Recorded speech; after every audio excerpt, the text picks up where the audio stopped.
In today's Sharp Saturday video, we're going to take a look at another made in the USA knife from the folks at Gerber, the Gerber Ghoststrike.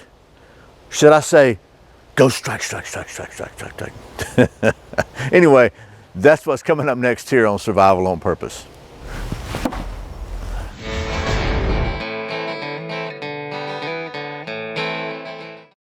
Welcome back to Survival on Purpose, your home for trustworthy information and gear reviews related to camping, survival, and general preparedness for regular folks. My name's Brian. Thanks for joining me. So, as I said, today we're going to take a look at this really cool knife from the folks at Gerber. It's made in the USA. It is the Gerber Ghoststrike. And I got this one, by the way, in a Crate Club monthly subscription box that we reviewed maybe a month or so ago. So anyway, we're going to take a much closer look at this in this video than we did in that video, right after this word from one of our favorite sponsors, the folks at Click Belts. I've been working with Click Belts for several years now. They're the belt that I wear every single day. I wear the 2-ply concealed carry version, but today I am wearing, let me just show you. So today I'm wearing the poly buckle click belt, which features a genuine Cobra buckle, but it's a poly buckle, no metal. So this one goes through a metal detector with no issues, but yet it still maintains that satisfying, can you hear it? Click. That's how Click Belts got their name, by the way. So anyway, I don't know for sure if this belt anymore is TSA friendly. They may make you take your belt off anyway, but I know it will go through a metal detector. Like I have to go to courthouses as a plumber sometimes. Hello, doggies. I have to go to courthouses, and I don't have to take my belt off anymore. I just reach down, unclip the LT clip, remove the LT clip, holster, and pistol. I put it in my lock box along with my spare magazine, and because I have a plastic magazine carrier, just snap the old click belt back and stroll breezily through the metal detector with no hassles. So anyway, that's something they came out with, I think, about a year or two ago, and it's a very handy, very sturdy belt. Still solid enough to support my Glock 19 all day long and an extra magazine very comfortably. So anyway, you can go to clickbelt.com, check out all the cool click belts there, and you can save 15% using the coupon code SOP15. So thanks again to the folks at Click Belt for being a channel sponsor and for making a coupon code that'll save you 15%. So anyway, that being said, now let's get to doing some of that knife stuff with this Gerber Ghoststrike. We're going to take you down to the old stump top and do that. Okay, so I've got a little foam green here on the old stump top for contrast, and it's like we got some sunshine now for even more contrast. But let's talk about the specs of this knife, and then we'll get to doing some serious knife stuff. So first of all, this knife features an overall length of 6.9 inches, and it weighs just 4 ounces, so it's very lightweight. The knife has a 3.3 inch drop point blade, a 420 HC ceramic coated steel, and the handle, as you can see, it's got a nice rubbery coating on it. It's skeletonized for weight reduction. Has a little lanyard hole here. It's kind of a diamond texture grip too. It does feel really grippy and really good in your hand. It's a modular glass-filled nylon sheath, and this ambidextrous, so you can click it in here, or you can click it in like that, either way. And they say it's modular because it's pretty cool. It's this thing here will come off. You can screw these two here and make it a regular carry. It's set up for scout carry right now, so you can carry it this way, and because it's ambidextrous, it doesn't matter which way you do it. It's got these little those two little notches there, kind of fit right into these little springy things here. They're just tension, I guess, spring tension from the plastic. And then you can also you can use this for molly. You can slide molly in here. You can take these off and just use it as a neck knife. It's got some drain holes here. It's made in the USA, has a limited lifetime warranty, and it's available. This one didn't have it because, like I said, I got this one in the Crate Club box, but it's available with an ankle wrap, and the knife is $50 on Blade HQ right now, and it is $64 with an ankle wrap. And you know that I usually like to recommend Blade HQ because they're knife folks and I like supporting them. But I got to be honest, right now, you can get this knife with the ankle wrap, so it's an additional, like an ankle holster for the knife. On Amazon, at least the time of this video, was 45 bucks. So I got to say, in this particular case, Amazon is a much better deal than Blade HQ. So anyway, that's all the specs and details of the knife. It's a very nice looking knife. I like this ceramic coating. It feels good. Some nice and pointy. Now, I don't know if you can see that, but it looks, I'll try to get a close-up on that, but we'll see how it goes. But it looks like the grind is just slightly uneven on the tip here. Like it's wider on this side, if you can see that. Wider on this, focus grasshopper. A little wider on this side than it is on this side. But it's a production knife, so, you know, the bottom line is still pretty sharp. Let's just see if it passes the old redneck sharp test.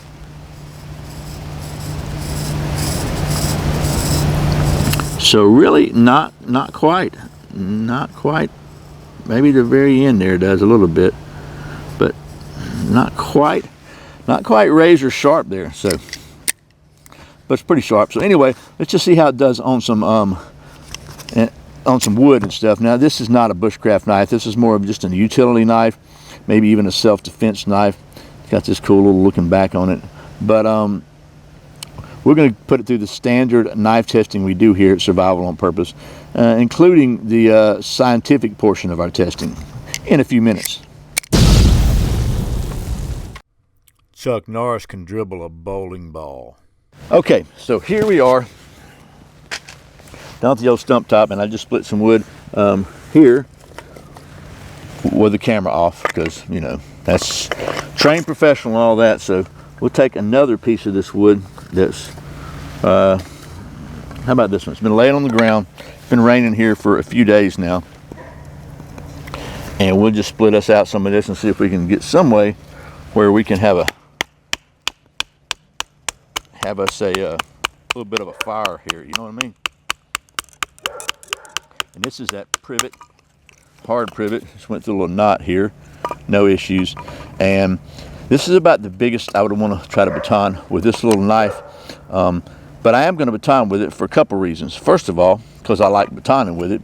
And second of all, because it seems to irritate some people who think themselves or made themselves the arbiters of expert on the internet and tell you how you're supposed to do things.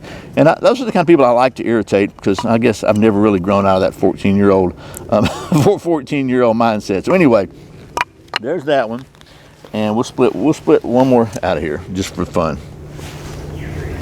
Since I did this already off camera and you didn't see it, we'll do it again. And I didn't do this harder wood. I did some softer wood, but this is pretty hard. So anyway, there's that. We'll take this other stuff and see if we can find something that we can carve out some feathers that'll burn from. Okay, so we split it, right? Yippee-ki-yay. Let's see what we can do with carving some feathers. This privet sometimes carves okay, sometimes doesn't. Really, really hard, dense wood.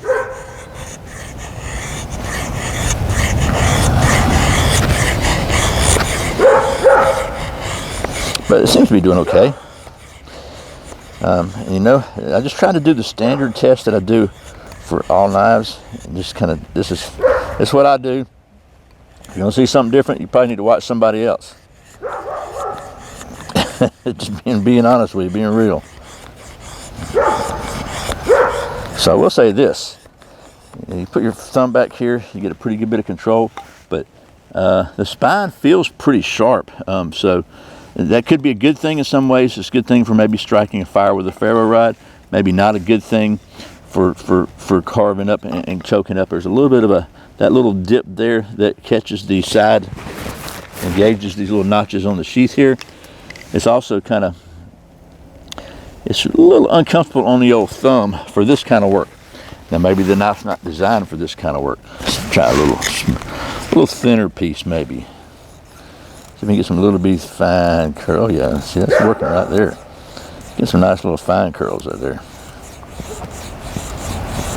I mean, my goal in doing these kind of tests here is to try to get something I can start a fire with, just because that's something that's a critical task that you might need to do in a survival situation. I know everything's not about survival, but you know, a knife should be able to function in a survival situation.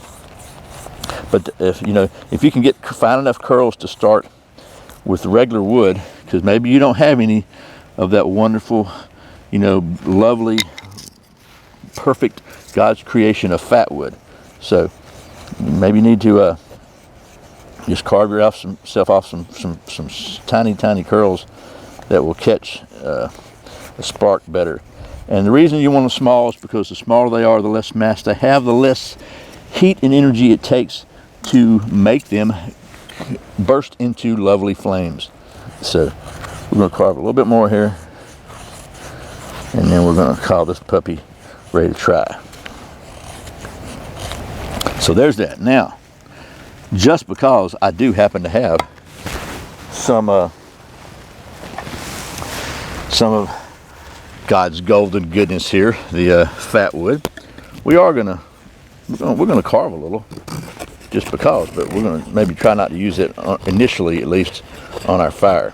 We'll add this as a little bonus once we get it going. So I'll move that off to the side. But I really want to see is how well this thing scrapes. If it has a sharp enough spine to scrape, and it seems to be doing pretty stinking good on that. Oh yeah, baby. So this little notch right there, pretty good. Yeah. Oh, that smells so good. Man, I'll tell you what, if they could ever make fat wood perfume, man, I think it'd be a big seller. I don't know. Maybe it's just me, but I really do think that'd be a big seller. So anyway, let's see what happens with the old ferro rod. And this is a ferro rod, by the way, I got from the folks at what is the name of that stove company? The Rocket Stove people. I'll put a link in the video description below. So anyway, let's see if we can get this without the fat wood. It's really good.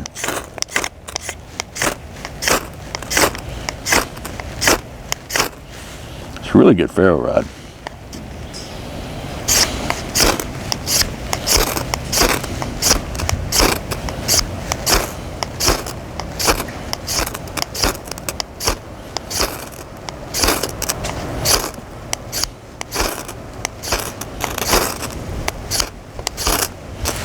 Like I said, this wood it's been raining out here. This wood's kind of damp, but we're going to keep persevering because I think it'll go. This is a seriously good ferro rod.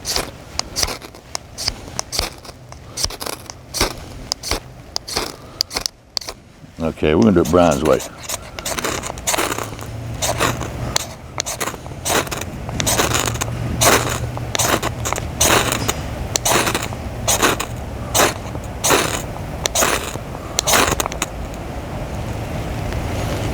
Okay, finally it takes, so not bad there for sure. Now, if you're wondering why I love me some fat wood, let me just show you while this is burning merrily. So we got this little fat wood right here. Let me just show you.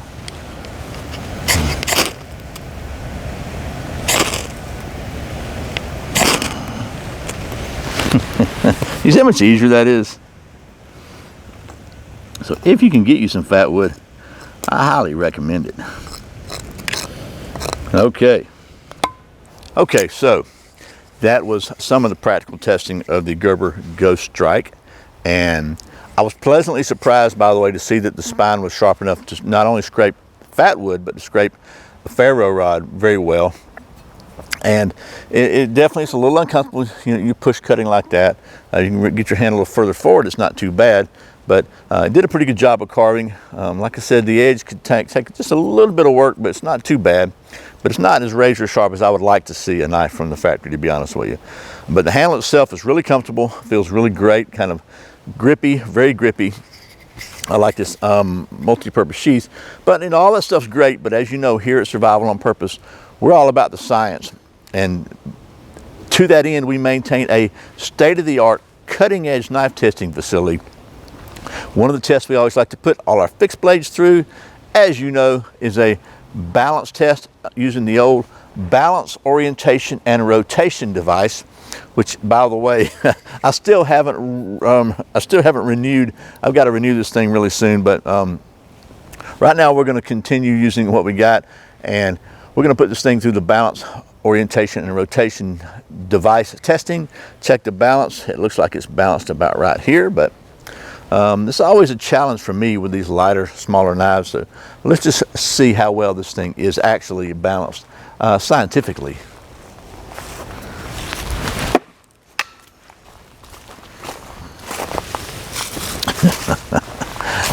Yeah, like I said, it's a challenge with these small ones.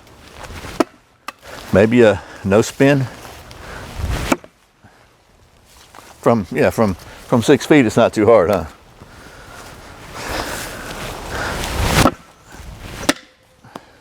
Nope. Back to old favorite.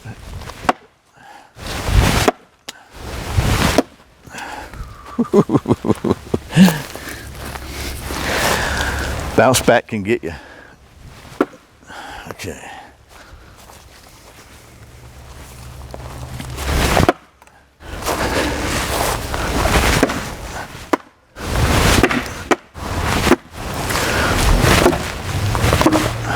Really disappointed in myself, by the way. Are you disappointed in me? Okay, this is it. This is going to be all or nothing. I know what, let's try this. Whoop, whoop, whoop, whoop, whoop, whoop, whoop, whoop. When the whoop, whoop don't do it, you know you got problems. Okay. It's kind of like hitting a golf ball.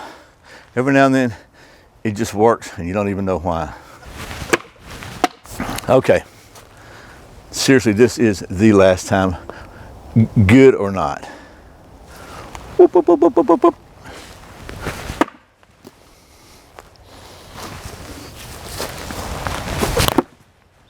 Makes me mad.